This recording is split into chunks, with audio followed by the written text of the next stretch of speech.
Hey boys and girls, Mr. Beard here with your class recap for March 5th and 6th, 2012. Our objectives for those days were to identify what's happening in Act 3, Scene 1, the major events and major characters, and 2, predict how events in this scene will affect the rest of the play. This is kind of a big scene, it's going to have long-reaching implications on the rest of Romeo and Juliet. The first thing we did was a little write and recall. On Monday, we looked back at Act 2, Scene 5, what happened. If you remember, it ended with Romeo and Juliet getting married, and all was good, and we thought, this could be a happy ending to a fairy tale. I mean, they love each other, and he's over Rosaline, and their families are enemies, but they've found a way to make it work and find peace, and all is good. Well, that all changes in Act 3, Scene 1. Enough of the lovey-dovey stuff. We get into some action and unfortunately, some death.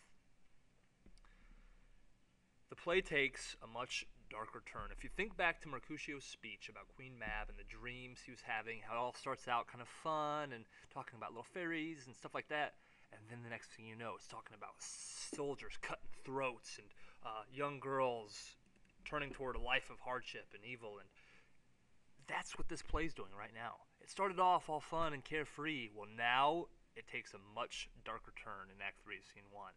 It opens with Benvolio and Mercutio walking down the street discussing, how hot it is, and they better be careful because there's maybe Capulets, and Mercutio says, I don't care.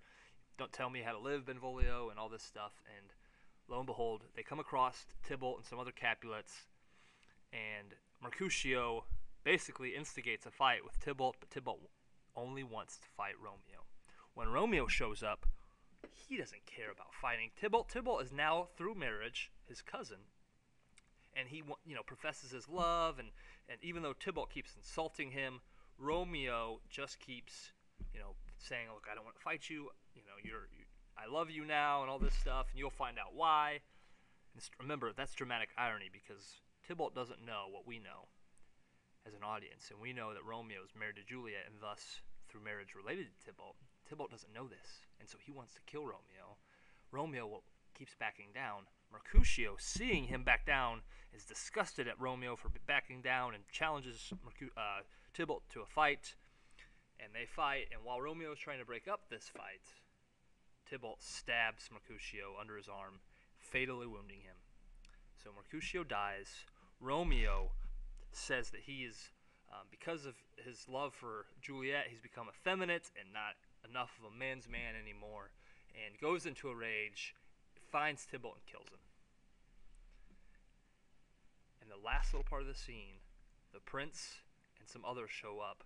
Lady Capulet, Tybalt's aunt, demands justice, and the prince kicks Romeo out of Verona. He banishes him with the threat of death if he's ever found in Verona again. So like I said, a much darker turn in the play, and we could see and predict that this is not going to go over well with Juliet, and this is going to put a strain on their very young marriage. After reading, we got into the study guides, which you can see which ones you're going to need to do. You're going to need to do number 1, number 2, number 3, number 5, number 7, number 8, number 10. So 1, 2, 3, 5, 7, then 8, and 10. So make sure you do those in the study guide if you were absent. And following that, on Tuesday, all day we had our B2 writing prompt, so we are writing all day Tuesday. When you're absent, come back, ask me about that, and I'll set you up with the writing prompt so you can make that up. So that covers what we did in class on Monday and Tuesday. Thanks for listening. Have a great day.